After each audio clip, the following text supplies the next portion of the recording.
Hello children, this video is part 4 of chapter 1 Chemical Reactions and Equations class 10. In this video, we will be learning everything that is needed for how to balance a chemical equations. Actually, this video is a must watch before mastering the skill of how to balance a chemical equations.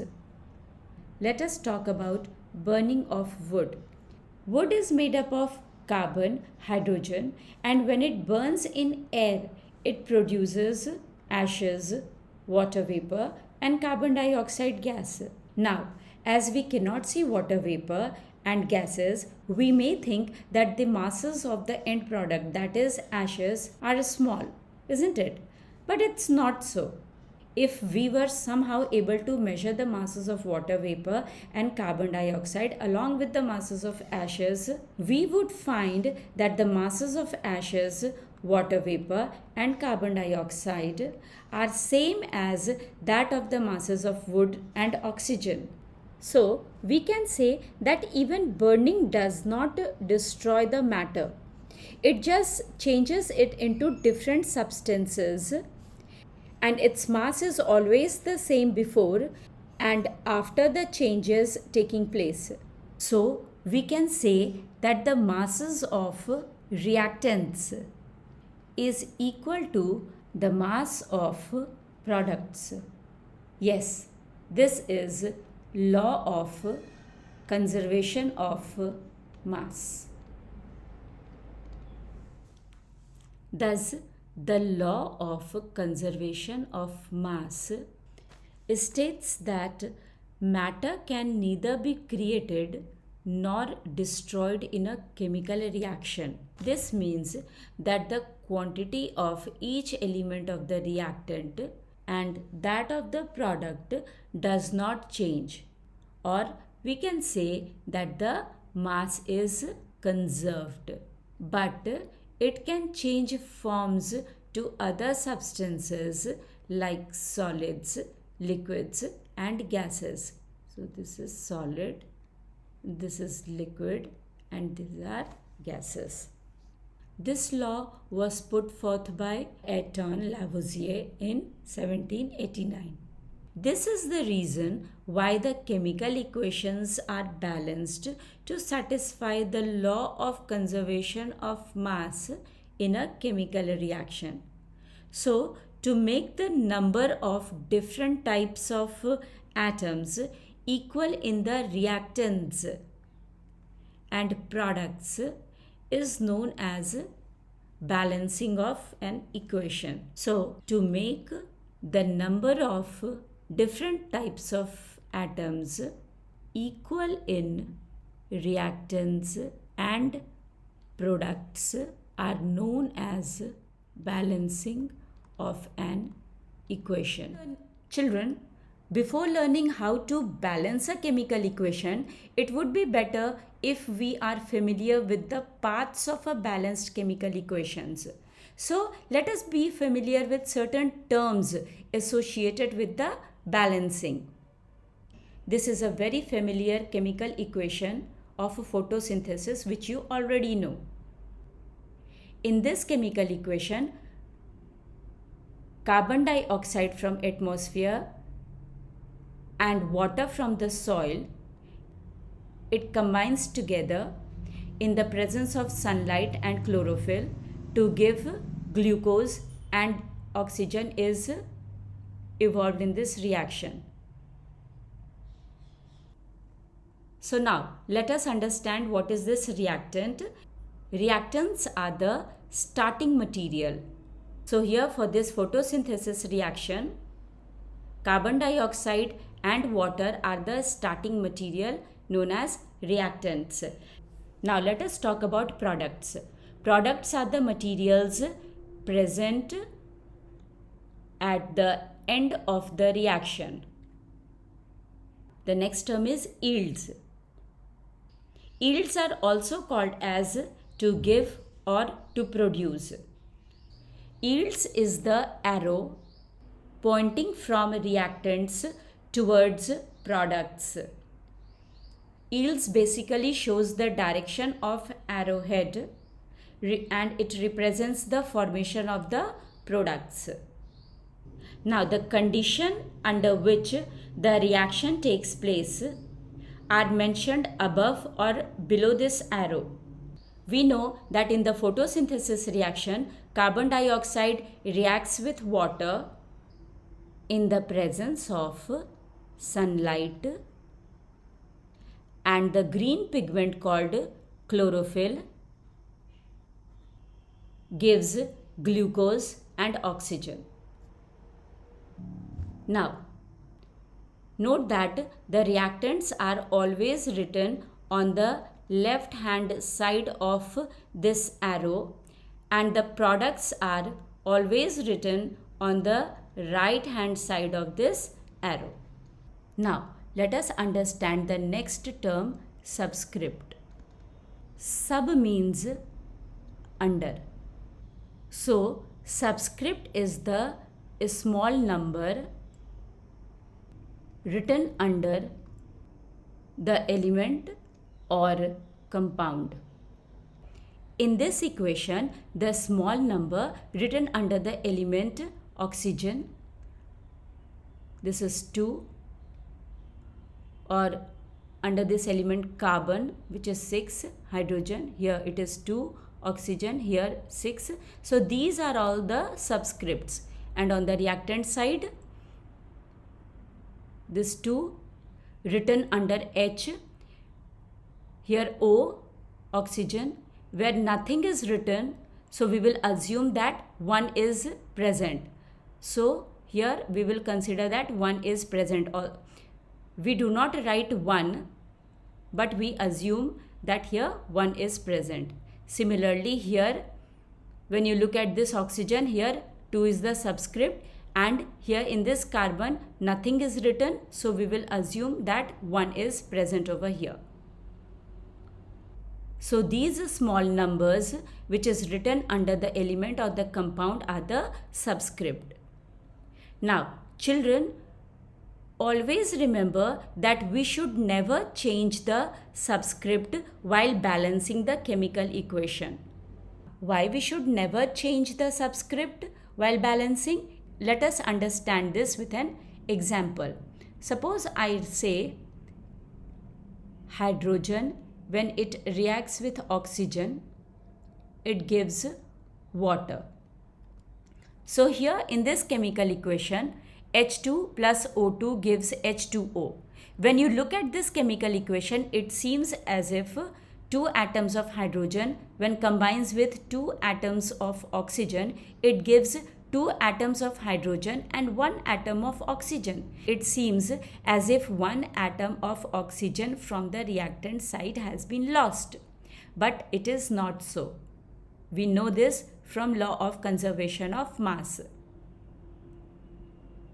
So, to balance this, if I write H2 plus O2 gives H2O2, this equation seems as if it has got balanced, because 2 atoms of hydrogen, 2 atoms of oxygen, it gives 2 atoms of hydrogen and 2 atoms of oxygen.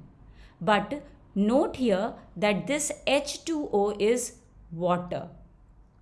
But this H2O2 is not water, it is hydrogen peroxide. This H2O is water, and we drink water. We wash our hair with water. And this H2O2 is hydrogen peroxide. We do not drink hydrogen peroxide. Hydrogen peroxide is used as a bleach for dyeing our hair. When you change the subscript, you lose the identity of the element or compound. Thus, it is clear that the subscript tells us how many atoms are present. So here on the reactant side, 2 atoms of hydrogen, when combines with 2 atoms of oxygen, it produces water. And in this reaction, 2 atoms of hydrogen combines with 2 atoms of oxygen, and it produces hydrogen peroxide. So I hope the term subscript is clear to you.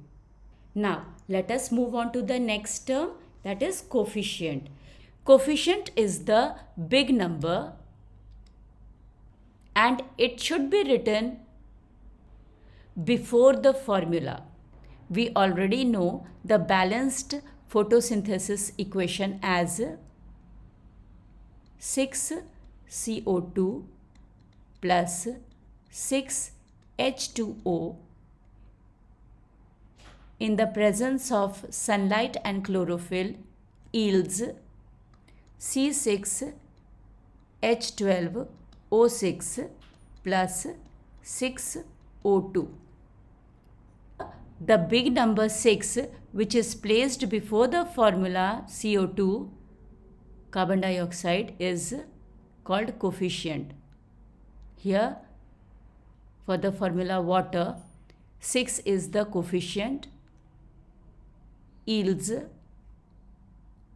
For this formula C6H12O6, nothing is written here. We will assume that the coefficient for this formula is 1, and for this formula oxygen, the 6 is the coefficient.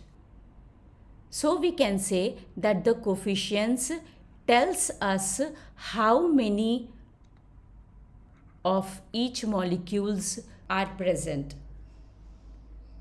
So here 6 molecule of carbon dioxide, 6 molecule of water, 1 molecule of glucose and 6 molecule of oxygen are present in this balanced photosynthesis equation.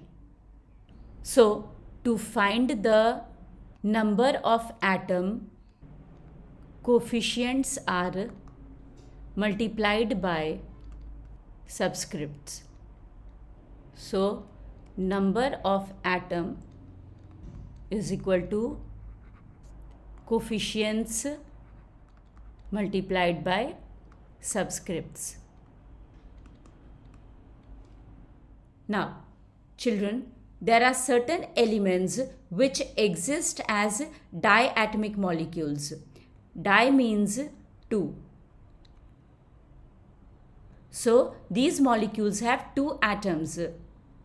They are iodine, it is written as I2, bromine, written as Br2, chlorine, Cl2, fluorine, F2, oxygen, O2, nitrogen, N2, hydrogen, H2. So these are the diatomic molecules which you should keep in mind.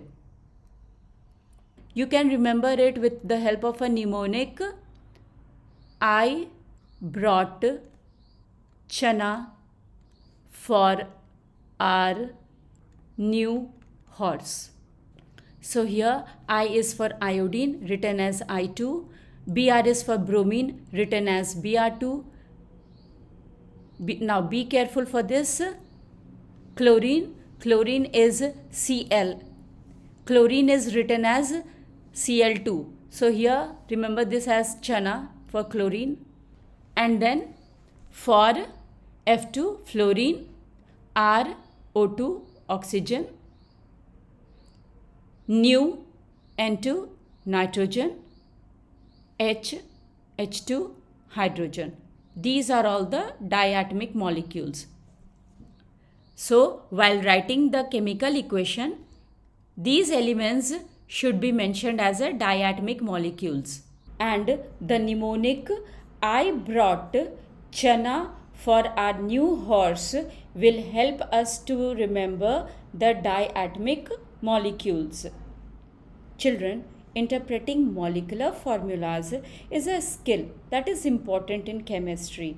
So, before we proceed to balance a chemical equation, we must first know how to interpret a chemical formula in terms of number of atoms present in a molecule. So, let us interpret the chemical formulas and count the number of atoms of each element before learning how to balance a chemical equation. So let us see how many of each kind of an atom is present in a molecule. H2 is the molecular formula for the diatoms hydrogen. It has element H.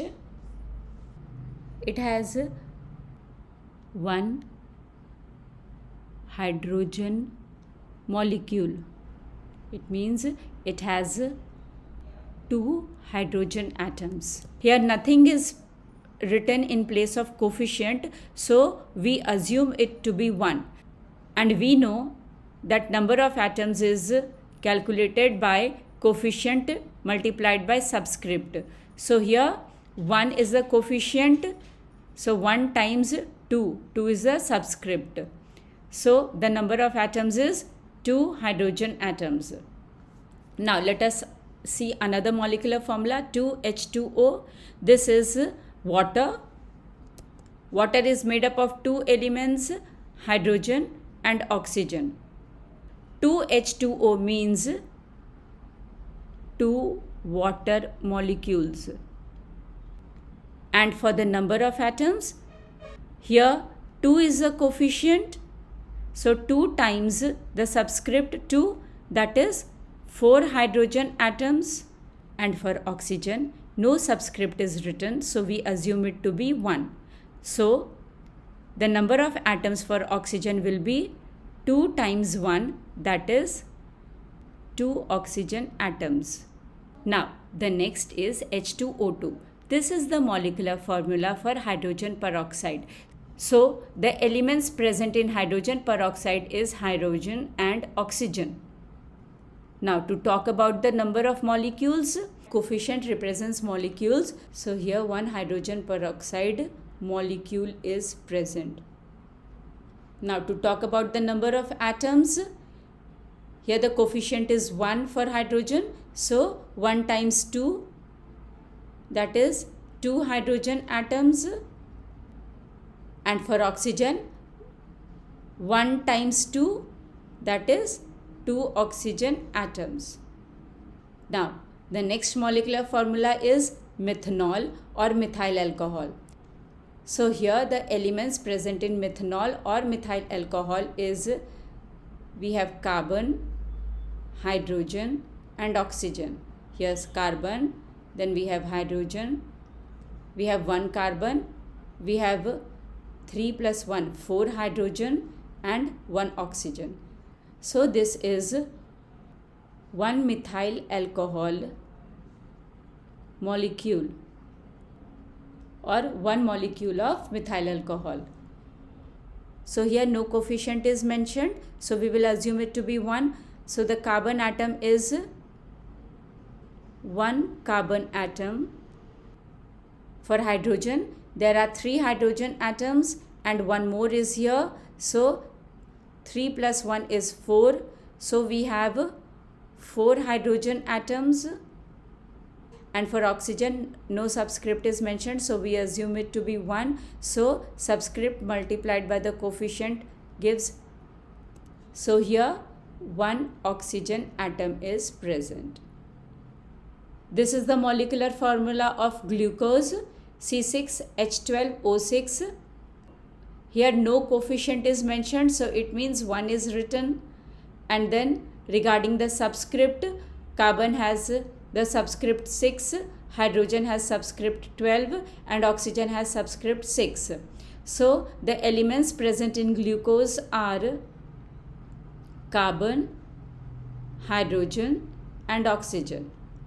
It has 1 glucose molecule or 1 molecule of glucose can also be written.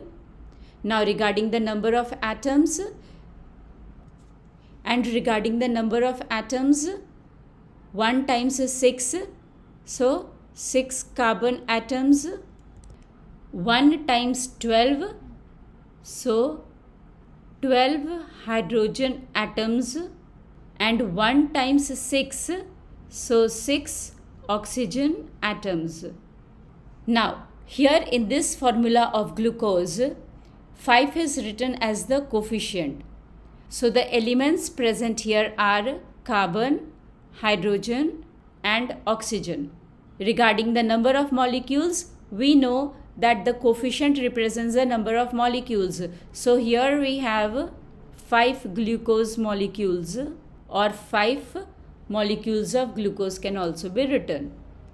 Now, for the number of atoms present in this 5 molecules of glucose, we have 5 as a coefficient and 6 as a subscript for carbon. So we have 5 times 6, that is 30 carbon atoms. Then for hydrogen, we have 5 times 12, that is 60 hydrogen atoms. Then for oxygen, we have 5 times 6, that is 30 oxygen atoms. Now let us talk about another molecular formula. This is lead nitrate. It is Pb within bracket NO3 whole twice. So here nothing is written before Pb. It means 1 is present as a coefficient. So coefficient will be applied for the whole formula of lead nitrate PbNO3 whole twice. Now regarding the subscript Pb, no subscript is written. So it means 1 is present.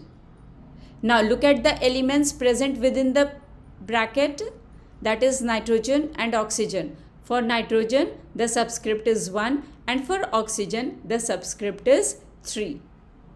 Now outside the bracket of this NO3, 2 is written. It means 2 will be applied to the whole NO3. But this will not be applied for lead, which is outside the bracket. So now let us see the elements present in this molecular formula of lead nitrate. It is Pb, which is lead. Then we have nitrogen element and oxygen element O. Here the coefficient is 1. So this is 1 lead nitrate molecule, or 1 molecule of lead nitrate can also be written. So now regarding the number of atoms, there is 1 coefficient and 1 subscript for lead. So we have 1 lead atoms. Now within the bracket we have NO3 whole twice. So this subscript 2 will be applied for nitrogen and the coefficient here is 1. So 1 times 2 means 2 nitrogen atoms. Now for this oxygen, oxygen has 3 subscript and outside the bracket 2 is a subscript. So 3 times 2 times 1. So the subscript 3 times 2 times 1 as a coefficient. So we have 6 oxygen atoms. Now look here, this is again the formula of lead nitrate, but here 3 is present as the coefficient. So the elements are lead, Pb, nitrogen, N and oxygen, O. So here we have, now here 3 is the coefficient. So we have 3 lead nitrate molecules, or 3 molecules of lead nitrate can also be written. Now regarding the number of atoms, 3 is the coefficient which applies to the whole formula of lead nitrate. Lead has the subscript 1 and within the bracket it is NO3. Nitrogen has 1 subscript, oxygen has 3 subscript and the whole NO3 has 2 subscript. So this 2 will be applied only for NO3, but this 3 coefficient will be applied for whole PbNO3 whole twice. So here the number of atoms will be 3 times 1, that is 3 lead atoms. Then nitrogen has subscript 1 and it is within bracket 2. So 2 times 1 times 3. So it is 6 nitrogen atoms. Then for oxygen, it has subscript 3 and the whole subscript 2. So 3 times 2 times the coefficient 3, it is 3 times 2 times 3, that is 18 oxygen atoms. So now when you compare this 1 molecule of lead nitrate and 3 molecules of lead nitrate, you will see that the number of atoms has increased 3 times. So 1 lead atoms and here you have 3 lead atoms. Then here 2 nitrogen atoms, here you have 3 times, that is 6 nitrogen atoms. And here 6 oxygen atoms and here it is 3 times 6, that is 18 oxygen atoms. Yes, this is how we interpret the molecular formulas and count the number of atoms of each element present in them. So children, with the knowledge of law of conservation of mass, paths of chemical equations, and the interpretation of molecular formula, we are well equipped to learn how to balance a chemical equation. So stay tuned to the next video of part 5, where we will be learning the balancing of chemical equations by 2 ways. Till then, keep learning, keep growing. This is Anupama ma'am signing off.